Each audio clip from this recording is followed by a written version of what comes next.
지난 영상에서는 통일신라의 발전 과정을 봤다면 오늘은 발해.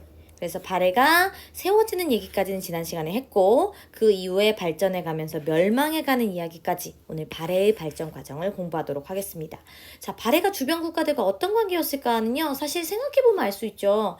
발해가 계승했다고 얘기하는 고구려. 고구려를 멸망시킨 나라 당과 신라와는 당연히 발해가 사이가 좋지 않았겠죠.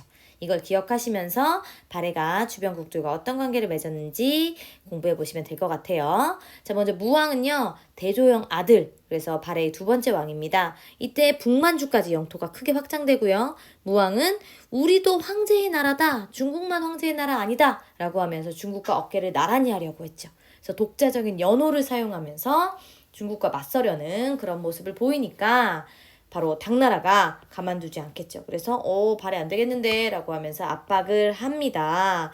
그러니까 이 무왕이 자기 친구들을 만들어요. 친구들을 만들면서 당과 신라를 견제하죠. 그러면서 어떤 일까지 하느냐? 바로 장문유라는 장군을 보내서 당의 산둥반도 여기거든요.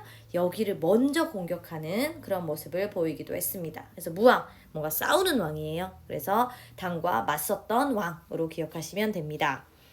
그런데 문왕 때는요 달라집니다. 당과 계속해서 싸우고 적대적일 것만이 아니라 뭔가 우리 친선관계를 만들고 당에 발전된 것들을 받아들이자라고 하는 의견이 더 우세하게 되죠. 그래서 당과 친선관계를 수립하고 여러 가지 제도와 문화를 수입하게 되죠. 그래서 많은 문화들이 들어오고 제도들이 들어와서 발해를 더욱더 발전시키게 됩니다. 그래서 수도도 옮겨요. 그래서 문왕 때 문왕이 굉장히 오랫동안 왕의 자리에 있었거든요. 그래서 수도를 여기 상경용천부 여기요. 바로 여기로 옮기면서 이제 온갖 제도를 정비하고 나라의 안을 튼튼히 하는 거죠. 그래서 지금도 그 상경용천부에 가면 발해의 도읍터가 남아있죠. 상상해보면 이렇습니다. 자, 그러면서 발해는 점점점 영토를 확장해 나가고요. 바로 10번째 왕 선왕 때 여러분이 보시는 이 엄청난 영토, 최대 영토를 차지하게 됩니다. 그래서 선왕 때가 발해의 전성기고요. 그래서 이때 옆에서 당나라가 보기에 와, 발해가 장난 아닌 거죠. 그래서 발해를 이렇게 불렀다고 하죠. 바다 동쪽에 번성한 나라. 그래서 해동성국이라는 별명을 갖게 됩니다. 그런데 그렇게 최대 영역을 장악하고 고구려만큼이나 위세를 떨쳤던 이 발해. 그런데 그 발해는요, 결국 선왕 이후에 점점 나라 안이 분열되면서 누구의 침략? 바로 여기 거란의 침략으로 멸망하게 됩니다. 그래서 거란족이 침략해서 발해를 멸망시키게 되고, 사실 발해도 부흥운동이 여러 번 있었어요. 그런데 그 부흥운동도 다 성공하지 못했죠.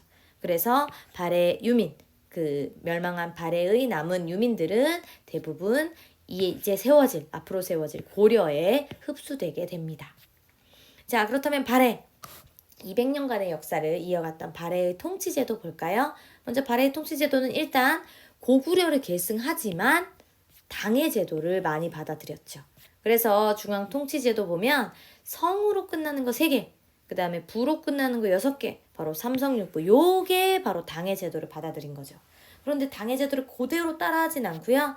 발해 실정에 맞게 변형을 시키는데, 예를 들어서 원래 당이 이름이 요 괄호 안에 있는 거거든요. 근데 이름을 이렇게 바꾼다든가, 그 다음에 좌사정, 우사정으로 나눠서 관리한다든가, 또는 여기 보면 육부는요, 이 6개의 부는 원래는 2호 예병형공인데 이거를 충인의 예지신 이렇게 해가지고 유교식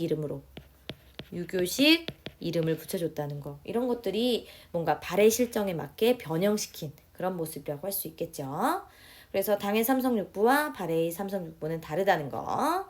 그리고 교육기관으로는 주자감이라는 학교를 만들어서 유학을 가르쳤고요. 그 다음에 지방행정조직으로는 경 몇 개였죠? 그렇죠. 5개의 경, 그리고 15개의 부, 이렇게 해서 조각조각 내서 지방을 다스렸다. 그 중에 수도는 바로 여기였다는 걸 기억하시면 되겠습니다.